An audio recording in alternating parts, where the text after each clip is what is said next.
Beleza? Vamos começar? O som tá bom? Pessoal, a gente veio aqui falar hoje sobre uma jornada no Centro de Serviços Compartilhado, uma área de back-office do Magazine Luiza. Bom, eu sou Vinícius Couto, eu sou do time de agilidade do Magalu. Aqui tá nossos contatos. Eu também sou do time de agilidade, Rafael Raza. E nós não somos aqui de São Paulo, somos de Franca. É muito bom estar aqui para falar com todos vocês. E lá é muito bom poder trabalhar no nível de tecnologia que a gente tem no Magalu, estando no interior, podendo acordar aí em 5 minutinhos em casa e chegar no trabalho e já estar ali mandando bala. Então, esse é o nosso escritório lá. É novo, ficou bem legal, né? E aí todo o pessoal que trabalha lá junto. Fica 400 quilômetros daqui. Bom, trazendo um pouquinho de dados aí do Magazine Luiza. 20 bi aí, aproximadamente por ano de receita bruta. 17 milhões de clientes ativos. 42% de share da receita digital. 60% de crescimento do digital em 2018, 19% de crescimento das lojas físicas, 7 milhões de usuários ativos no aplicativo por mês. São 1.000 lojas, mais de 1.000 lojas hoje, 7 mil sellers, 18 centros de distribuição e 30 mil colaboradores. Bom, além de todo esse crescimento, a gente ouve bastante essa frase lá no Magazine Luiza. O que não muda é que a gente sempre muda. Eu vejo isso como o indício que é uma empresa autodeclarada VUCA, então tudo muda lá muito rápido, novos desafios todos os dias, todos os meses. Beleza, dado esse contexto do Magazine Luiza, a gente vai falar um pouco do que é o CSC, né, no contexto do Magazine Luiza. CSC não é Conte Sempre Comigo, apesar dessa mensagem. Na verdade, é Centro de Serviços Compartilhados. No Magazine Luiza, o CSC ele é responsável pelos mais diversos processos, né? A gente agrupou aqui 9 grandes serviços, mas isso engloba centenas e centenas de processos. Desde o pedido de uniforme para o vendedor na loja, até a folha de pagamento dos funcionários, apuração de impostos, pagamento de conta de energia das lojas e assim por diante. Só para ter uma ideia de volumetria, no último mês, setembro de 2019, o CSC foi acionado 24 mil vezes, ou seja, eles receberam 24 mil chamados, devido a essa operação bem grande da empresa. O CSC está estruturado, é uma diretoria, está estruturado em 5 gerências. Bom, falando um pouco mais no CSC, o que a gente de agilidade organizacional tem a ver com isso, o que a gente foi fazer lá, enfim. Já há um tempo, já há alguns anos, o CSC está numa situação bem desafiadora, né? Então, a cada loja que a gente abre, a cada colaborador que a gente contrata, a cada nova modalidade de serviço que a gente cria, como no Marketplace, por exemplo, esse volume de trabalho de acionamentos do CSC aumenta bastante. E aí a gente vai pensar assim, poxa, então vamos crescer o CSC, vamos contratar um monte de gente. Não, não é bem assim. Acho que todo mundo, nas suas empresas, tem uma ideia disso, mas o back-office não é uma área tão atrativa, né? Então, normalmente, o foco de investimento da empresa, principalmente de um varejista, é mais para as frentes de vendas, como e-commerce, lojas e assim por diante. Então, a gente vai ter que fechar essa equação aqui de uma maneira. Bom, o CSC já tem centenas de processos, novos processos estão surgindo, e apesar desse crescimento, a gente tem uma quantidade fixa de colaboradores no CSC. Isso é 180 pessoas. Muito provavelmente esse número não vai crescer nos próximos anos. Além disso, muito desses processos ainda são super manuais. Então, tem muita coisa no Excel, tem muita coisa dependente de sistemas legados. Beleza? Bom, aqui é um pouco de como a gente está estruturado. O CSC é uma das áreas do back-office do Magazine Luiza. tem várias outras áreas, como auditoria, controladoria, controles internos e assim por diante, mas o CSC é a maior área do back-office do Magazine Luiza. Todo esse back-office ele é atendido por uma tribo no Luiza Labs, que é a tribo de back-office. Essa tribo é composta por 7 times de tecnologia e a gente tem por volta aí de 60 colaboradores. Tá? Bom, como está sendo essa jornada? Né? Está sendo. A gente já fez bastante coisa, mas ainda tem um monte de coisa para fazer e muitas coisas surgindo. Os nossos trabalhos de agilidade no CSC, de interação no CSC, começou lá por volta de meados de 2017, quando eu fui para a tribo de back-office trabalhar com eles. Então, cada evolução dessa, a gente vai explicar aqui durante esse bate-papo sobre essas evoluções, esses pontos que a gente conseguiu melhorar. Isso não quer dizer que a gente vai deixar isso para trás. Muitos desses pontos que a gente evoluiu, de vez em quando a gente tem que voltar, rever isso e melhorar, dado esse contexto VUCA da empresa. Outra coisa que é legal enfatizar que esse movimento de agilidade no CSC foi um movimento de dentro para fora. Ou seja, começou dentro dos times de tecnologia e a gente foi puxando as pessoas que têm alguma interação dos stakeholders conforme necessário. Tá bom? Bom, essa jornada, como eu comentei, começou lá em 2017 e a primeira grande ação que a gente começou a fazer foi começar a trabalhar com alguns conceitos nos times de tecnologia que atendiam o CSC. Então, quando eu cheguei lá em meados de 2017, provavelmente o nível de maturidade era 0. Era bem ruim, assim, bem difícil a situação.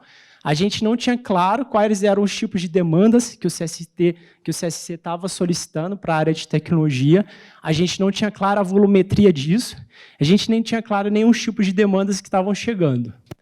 Além disso, a gente tinha métrica nenhuma, não tinha volumetria, throughput, lead time, nada disso. As pessoas se organizavam muito pelas suas especialidades, sejam elas desenvolvedores ou analistas, tipo, cada um puxa lá, cada um pega umas atividades, não estava muito organizado. E, além disso, não tinha política explícita nenhuma. Beleza? Estamos estudando Kanban aqui, vamos trabalhar Kanban com esses times. E, além disso, as priorizações eram feitas por quem gritava mais alto das áreas de negócio. Beleza? Vamos começar a trabalhar Kanban, né, o básico, com esses times de tecnologia aqui. Vamos lá, fizemos o static, projetamos um quadro físico bem simples para esse time e já começamos a organizar por tipos de demandas. Então, cada card aqui, cada cor representa um tipo de demanda. Essa aqui é uma foto de 2017. Beleza, muito simples isso, muito fácil. Vamos para o próximo passo. A gente começou a entender o quanto de coisa estava chegando para uma única squad.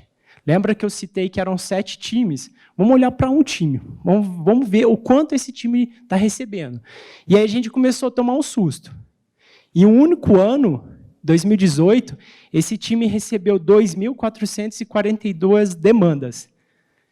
É muita demanda para um time só de 10 pessoas. Lembrando que aqui são todos os tipos de demandas, tem coisas operacionais, tem bugs, tem um monte de demanda de valor, mas era muita coisa. Quando a gente põe no gráfico mensal, a gente tem uma média aqui de mais ou menos de 170 chamados, 170 itens por mês. Beleza? Vamos ter que fazer alguma coisa. O terceiro ponto que a gente fez, a gente começou a ter pelo menos algumas métricas. Vamos, pelo menos, começar a trabalhar com lead time, throughput aqui. Aqui já é o gráfico de throughput dessa squad, já dividido por tipo de demanda semanalmente. E a gente já começava a traçar algumas médias móveis ali para tentar identificar alguma tendência. Bom, legal. Então, a gente começou o trabalho com as squads, começamos a entender os números, né, e como o Vinícius falou, o movimento de dentro para fora, né? Então, vamos começar a envolver mais gente nisso, né? Então, a gente entrou nessa segunda fase aí, a fase de capacitação. Então, qual que é a ideia, né? Não adianta só o time ali entender como que ele funciona e melhorando o seu processo e sempre recebendo pressão achando que não entrega, as pessoas achando que quem demanda achando que não entrega, né? Então vamos trazer esse pessoal, vamos entender todo mundo junto, né? Vamos ficar no mesmo barco. Então foi aí que a gente começou a... Pode passar todos, Vini. A gente trouxe a área de negócio junto, né? E justamente para a gente ter aliados, né? Parceiros aí e replicadores do conceito, para a gente conseguir trabalhar melhor e entregar resultado melhor. Então, a gente começou com um workshop de Kanban, né, onde a gente explicava muito o fluxo, né, limitar o IP, entender classes de serviços. Tem muita coisa fiscal dentro desses times, então, data fixa era muito importante a gente entender e como trabalhar com ela. Fazer a gestão visual, né, ninguém sabia como que estava acontecendo.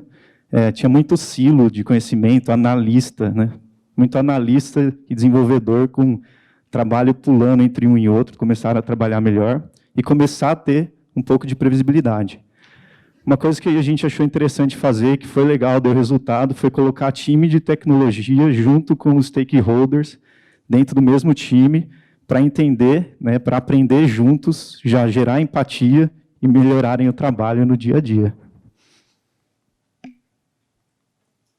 Bom, a gente acabou treinando 70 colaboradores do CSC, né, quase metade aí, e 50 colaboradores de tecnologia, né, quase todos. E o que a gente ganhou com isso? A área começou a entender melhor suas prioridades e que eles tinham que priorizar. Não adiantava ficar demandando para o time tudo a toda hora e cobrando resultado. Então, eles entenderam e ficaram do lado dos times. Outro ponto importante é que eles viram que eles podiam contar com um time de agilidade para ter melhores resultados. Então, ganhamos aliados aí.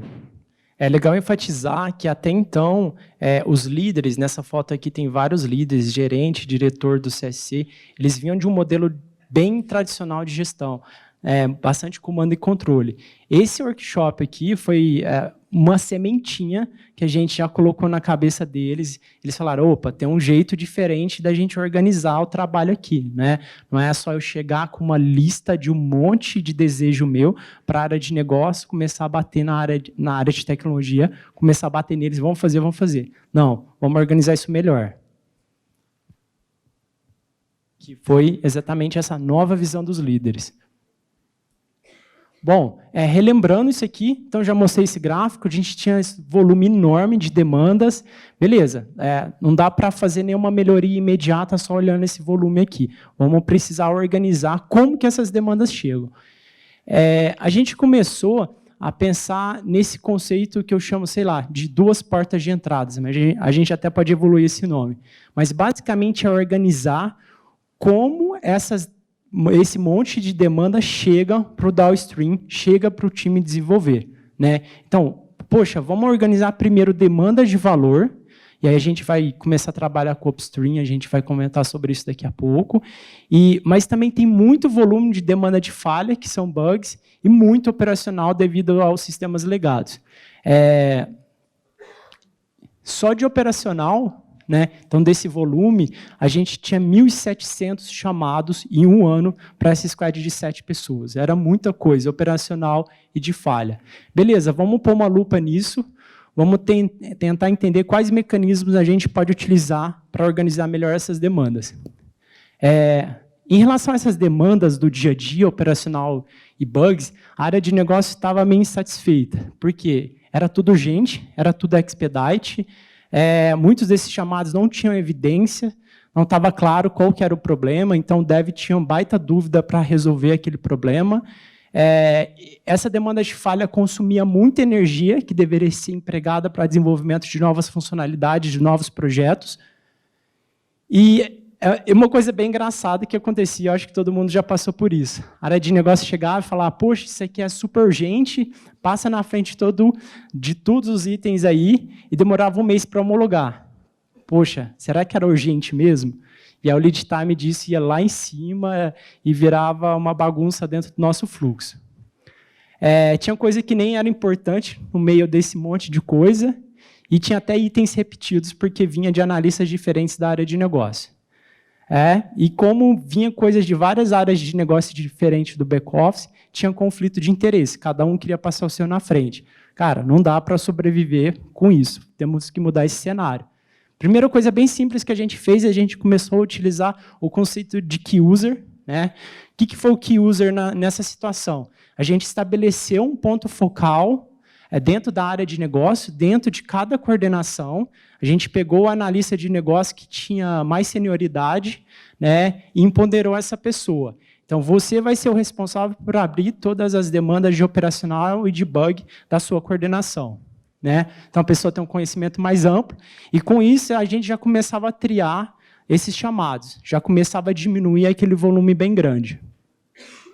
E a gente fez um acordo com essas pessoas, olha, eu te dou acesso à ferramenta, mas quando você abrir um chamado, coloca o sistema, coloca o processo impactado, coloca o impacto que isso causa para o negócio, coloca o máximo de evidência que você puder. Bom, quando a gente põe uma lupa para entender essas métricas específicas que esses key users estavam abrindo, a gente chegou nesse número, já diminuímos um pouco o número. Aí, essas duas key users, elas abriram 290 itens operacionais e de falha para essa única squad durante um ano. E a gente já começou a organizar isso por tipos de demandas.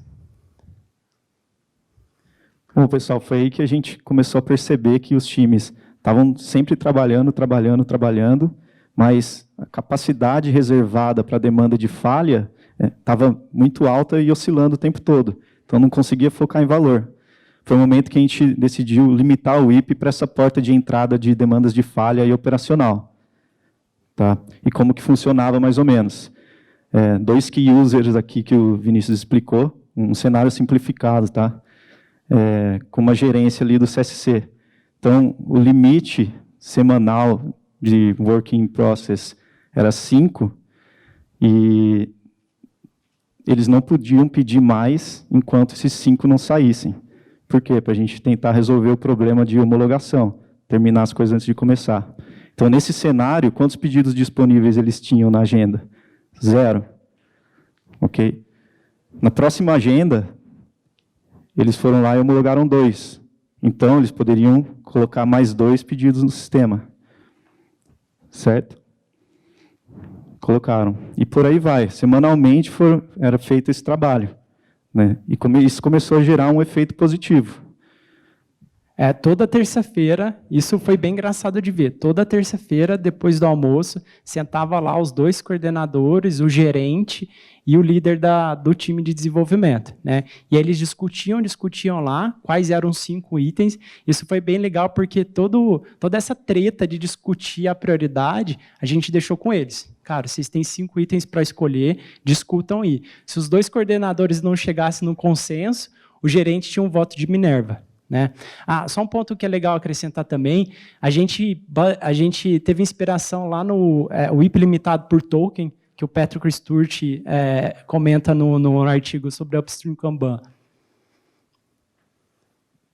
Aí está uma foto borrada aí de como fica. Os itenzinhos em laranja são esses itens de falha e operacionais. No caso aqui está cheio. E os ganhos que a gente teve foi que o lead time acabou diminuindo, porque a área começou a entender que eles precisavam homologar para eles poderem colocar mais coisas. Estava tendo mais clareza, a própria agenda de terça-feira já gerava mais insumos para as demandas, consequentemente, os times entendiam melhor o que era feito, entregava mais rápido também. Alinhamento entre os coordenadores e time, todo mundo sabia o que estava sendo feito, o nível de urgência de tudo isso. As prioridades começaram a ficar mais claras, nem tudo era prioridade, então só o que entrava ali, os principais acabavam entrando para o time trabalhar.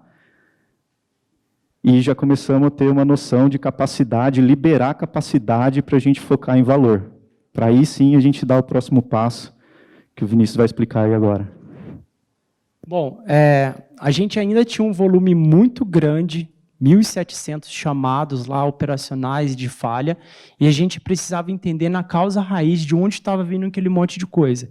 Lá antigamente a gente utilizava o Gira. A gente fez um processo de tagueamento lá de todos esses chamados, conforme eles iam nascendo, e aí a gente tagueou o sistema, cara, quais são os sistemas que estão mais gerando bug, qual que é o processo, a funcionalidade no sistema que está mais gerando esse problema, e aí a gente chegou nesse ranking aqui, né? Então, só esse processo aqui, esse número 1 aqui, ele gerou 615 chamados operacionais para essa squad em um ano. Poxa, não dá. Ao tanto de energia que isso consome do time, que poderia ser canalizado para desenvolvimento de novas funcionalidades.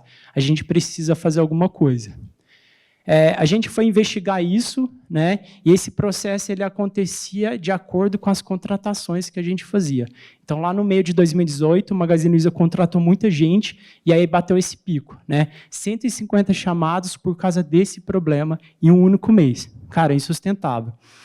A gente parou o time, a gente fez um trabalho para entender onde estava esse problema, a gente conseguiu corrigir isso, deu bastante trabalho para homologar, o time ficou 3 semanas homologando, mas valeu a pena, a gente conseguiu diminuir bastante a volumetria desse tipo de chamado. Então, nos meses seguintes, aqui tem até 2019, foi um número bem mais baixo. Isso que sobrou aqui é uma exceção que ainda precisa ser tratada. Bom, a gente falou dessa parte de baixo, que é a segunda porta de entrada, as demandas de falha, e agora vamos criar mecanismos, vamos evoluir essa primeira porta de entrada, que é de onde vem todas as demandas de valor, projetos, user stories, melhorias, que o time de produto traz para a squad, né? Então, vamos pôr uma lupa, e a gente começou a trabalhar com upstream. Mas antes de falar de upstream, aqui também a gente tinha uma certa dor, um cenário negativo, né? Então, muitas das demandas que chegavam não estavam bem refinadas. Várias vezes a gente via desenvolvedor totalmente perdido no que fazer, tinha que levantar da cadeira e ir atrás de regra de negócio, não que ele não possa fazer isso, mas isso é bem ruim, né? A gente perdia a assertividade, perdia a qualidade, as demandas estavam chegando grandes, e tinha coisa que não gerava valor de fato no meio daquele bolo de coisa, né? E acaba sendo um sistema empurrado, porque nem era levado em consideração a capacidade de atendimento daquela squad. Cara, estamos lendo umas coisas aqui de upstream, vamos tentar isso, né? Então, a gente pegou lá a squad fiscal, é uma squad bem early adopter, né? E tem uns POs lá que topam umas paradas doidas, né? E a gente construiu essa imagem aqui. Eu gosto dessa imagem porque ela parece com funil, é bem a ideia do upstream, né? Então, lá na primeira etapa, a gente tinha um pool de ideias, de requisições, de solicitações, não tem restrição nenhuma, qualquer coisa pode cair lá, né? Na segunda etapa, a etapa mais importante do upstream, é onde a gente tem um discover, onde a gente tem várias técnicas de discover de produto, aqui a gente entende bem o que tem que ser feito. A gente fez questão de ter uma etapa de split para chegar a coisas pequenas, não vamos deixar coisa grande passar. Uma etapa de architecture, basicamente é para garantir que o time técnico também participe do upstream, do discover. Cara, isso faz uma baita diferença, né? Garantir que aquilo que está sendo proposto tem viabilidade técnica. Depois de forecast, poxa, vamos pegar o histórico de throughput desse time, se preciso, vamos fazer um burn-up para a gente ter ideia de quando isso vai ficar pronto. E, por fim, o ready to dev, né? Tá bonitinho ali, não precisa estar perfeito, mas para o time de desenvolvimento puxar isso para o downstream. Aqui está a foto, né, desse upstream da squad fiscal, que topou fazer essa parada e deu bem certo. Aqui a gente tem alguns benefícios, né? Muitos desses benefícios, pessoal, foi devido ao upstream, mas também foi devido a vários outros movimentos que o time de produto está fazendo, né? O time de produto tem evoluído bastante nos últimos anos, eles também contribuem bastante para esses benefícios aqui. Muita coisa começou a ser triada, muita coisa que entrava no upstream não saía do upstream, então era coisa que não gerava valor.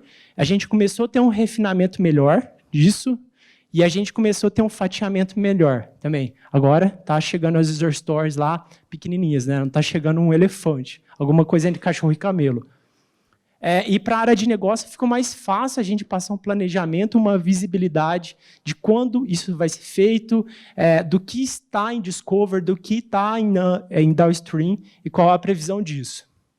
E outro benefício inesperado que a gente teve é que, assim, a gente fala de tanta técnica de Discover, de produto, cara, tem um monte de coisa, e na cabeça dos POs isso estava meio bagunçado, né? Puxa, é Inception, é PBB, o que eu faço aqui? E o Upstream ajudou a gente a estruturar isso. Poxa, nessa etapa, cara, utiliza a seguinte técnica. Nessa outra etapa, utiliza essa outra técnica. Então, foi legal isso também. A gente conseguiu extrair algumas métricas, né, dessa squad fiscal. Ter o lead time do upstream e ter o lead time do downstream. A gente viu uma melhoria, então a gente estava com lead time mais ou menos ali de 30 a 28 dias. A gente conseguiu descer isso para 12, 13 dias, né, devido ao refinamento e à granularidade menor das demandas. Por causa de algumas histórias ali, o lead time voltou a crescer, mas não bateu 30, ficou em 21 dias.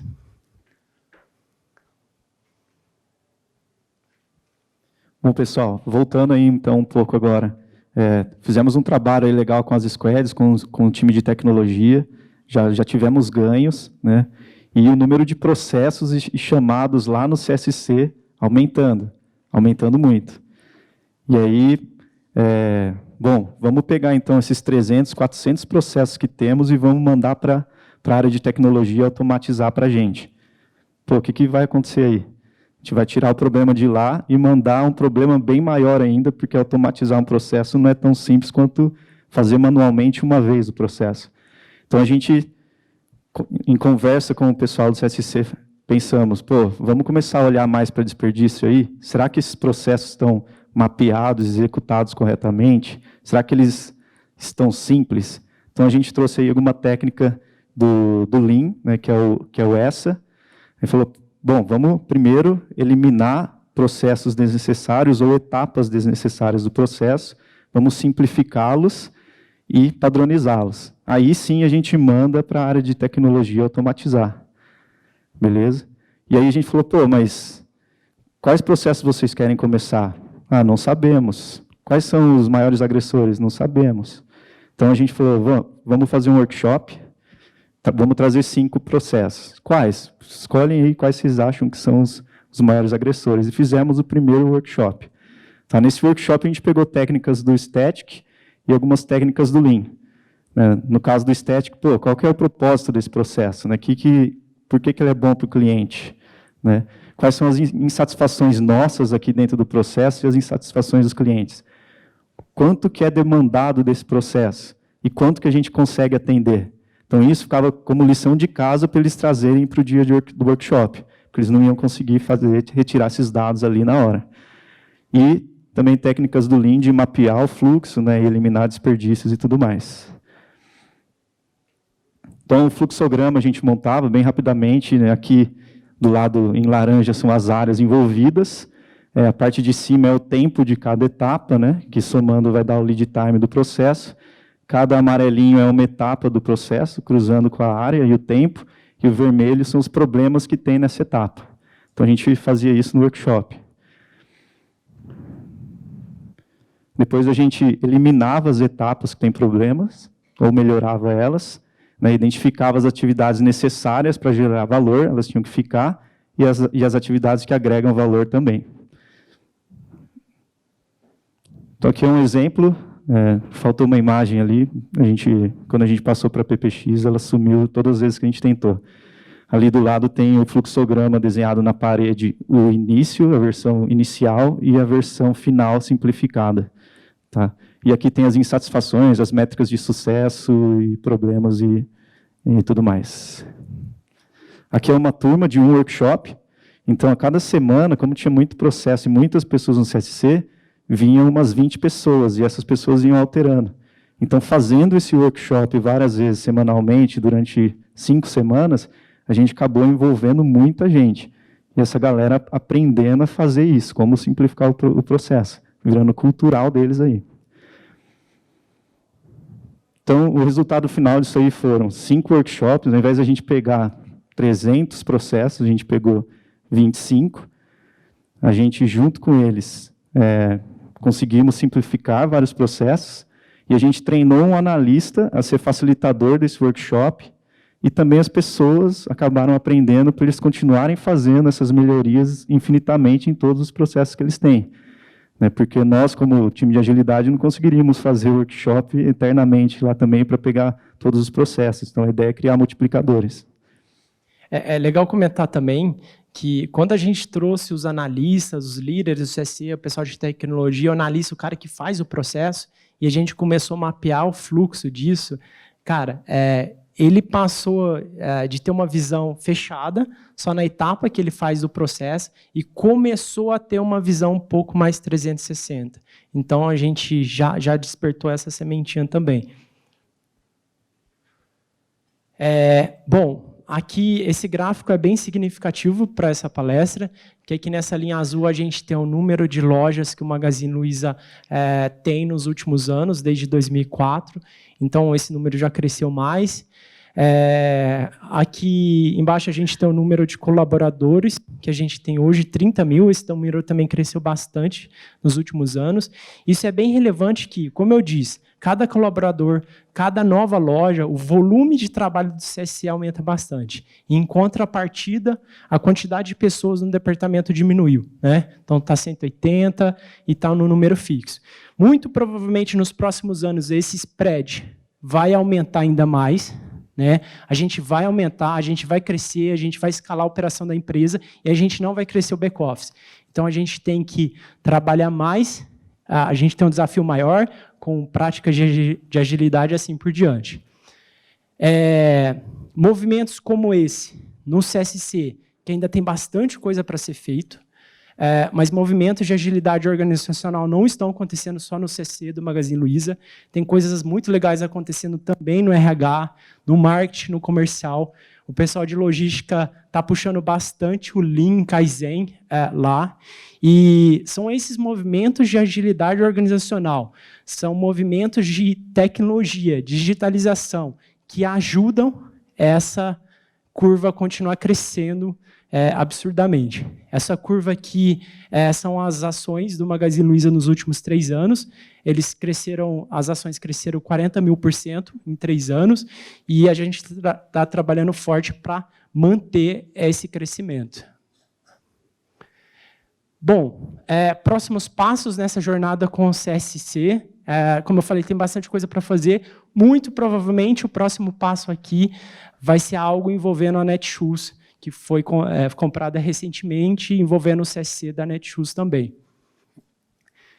Bom, repensando a agilidade, o que a gente aprendeu durante essa jornada, né? A gente não precisava propor necessariamente para o CSC transformar seus times em multifuncionais para a gente entregar valor com agilidade. A gente não fez isso e a gente conseguiu aumentar a agilidade. A gente trabalhou bastante nas interações entre a área de negócio, no caso o CSC, e o time de tecnologia. Isso aí. Obrigado, pessoal.